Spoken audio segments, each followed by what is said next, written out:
Hi, this is Sarry Ibrahim, and you're listening to the Passive Investor Show. The views and opinions provided on this show are for informational purposes only and should not be misinterpreted as an offer to buy or sell any securities or to make or consider any investment or course of action. For more information, please go to passiveinvestorshow.com.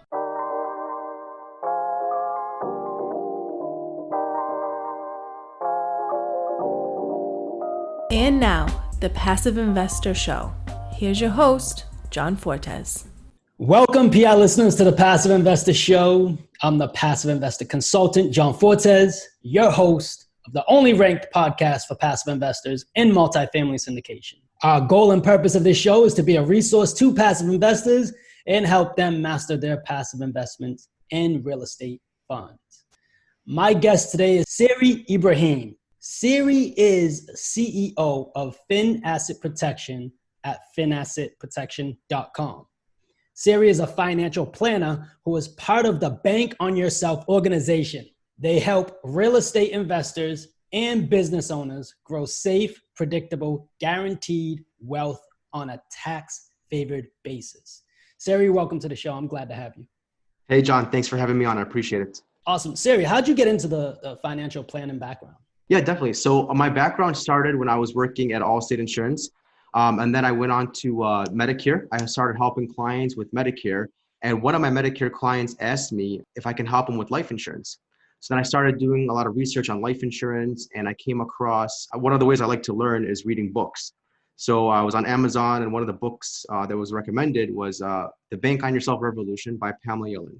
So I got that book, bought it, read it. And the book pretty much talks about using life insurance, whole life insurance, but in a sense of becoming your own source of financing. So now I was like super curious, like how can you connect that? How can you connect whole life insurance with becoming your own source of financing? And it's pretty much using a special type of whole life insurance, mainly for the cash value parts of the whole life insurance policy. And that cash is treated differently than other places, So that kind of really opened up my eyes. And I was able to become a part of the Bank on Yourself organization. And as well as I started helping clients with these Bank on Yourself policies. That's awesome. So let's back up real quick about the Bank on Yourself. What is the Bank on Yourself policy? Yeah, definitely. So it's a special type of whole life insurance. And for those of you who are not familiar with whole life insurance, there's pretty much two components or two segments. One is the death benefit. So pretty much if you died within a certain period of time, however the contract is set up, if you died within a certain period of time, your beneficiary would get X amount of dollars. There's another side to it, and that's the cash value that you have in the whole life policy. That cash value is treated differently than other places. The cash value grows at a guaranteed rate. You have access to that money at any time. There's no underwriting to get to that money, and it's not affected by any market trends. And the companies we represent are mutual insurance companies. So they've been paying dividends on the cash value of the policies for over 160 years now. These policies are used by real estate investors, business owners, full-time employees, pretty much anybody who wants to store safe cash and have access to that cash at the same time. Now, where does the tax implications come into this? Yeah, definitely. So in a lot of situations, you're going to use after-tax dollars to fund these policies. So I earn the income, pay tax on it first, put it into the policy, deposit into the policy. Now my money is growing tax deferred. And then when I go to access that money to take it out, in most situations, it's tax free because I already paid taxes on it. The growth is tax deferred. And then when I go to withdraw it or take out a loan, it's tax free. Some situations with business owners, you might use it as a tax deduction. And of course, if you're going to deduct the premiums as tax deductible premiums, then when you go to use the money, it's going to be taxable income. So either tax in the beginning or tax in the end. Awesome. So basically, all in a nutshell is when I sign up for one of these policies, I'm paying a base premium per year. And then anything over that is paid up additions where I can use my cash value now. And that's how I accelerate my cash value. Do I got that right? Yeah, that's good, John. Yeah. So pretty much every dollar you spend, a part of that goes towards the base, which is straight life insurance. A part of that goes to the paid up additions, and a part of it goes towards the term rider. And all three of those things make it the Bank on Yourself way. So we're not talking about, traditional whole life insurance that like Dave Ramsey and Susie Orman bash, where It's super, super low returns and you have to take out a loan. We're talking about high early cash value policies. We're talking about being able to access 85 to 90% of your money in the first year and the money continuing to grow as if you never touched it. That's what we're talking about.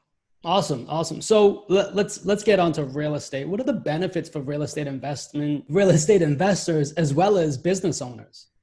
Yeah, definitely. So I'll give you an example. Let's say, for example, you have a whole life policy and you have $100,000 in cash value in the life policy. You come across a deal that requires you to invest $50,000 in this deal, in a real estate deal. Now you have a couple of different options. You can use your bank on yourself policy. You can use cash. You can take out a loan from a private money lender or institution, but you want to use your whole life policy. And I'll give you a further explanation why. With the $100,000 cash value, when you go to access that $50,000, you're not subtracting $50,000 from your cash value. You're borrowing from the insurance company, leveraging your $100,000 cash value. Now I could use the insurance company's money to participate in that real estate investment. And then my $100,000 cash value continues to grow every single year as if I never touched that money. So then let's say I wait 5 years until I pay the insurance company back. So I pay them monthly. I make 60 payments to the insurance company to pay back that $50,000 loan. There's going to be interest involved, right? The insurance company, that's one of their sources of income, is charging interest on the loans they give out. And at the end of the 5 years, let's say I paid $3,000 in interest.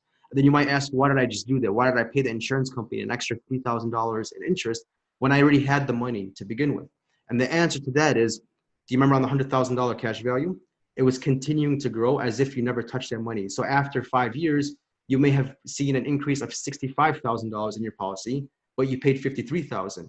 So there'll be an arbitrage of like $12,000 in your policy. That's why real estate investors love these policies, and they would rather use the loans from the insurance company, leveraging their cash value and have that uninterrupted growth rather than to just burn cash.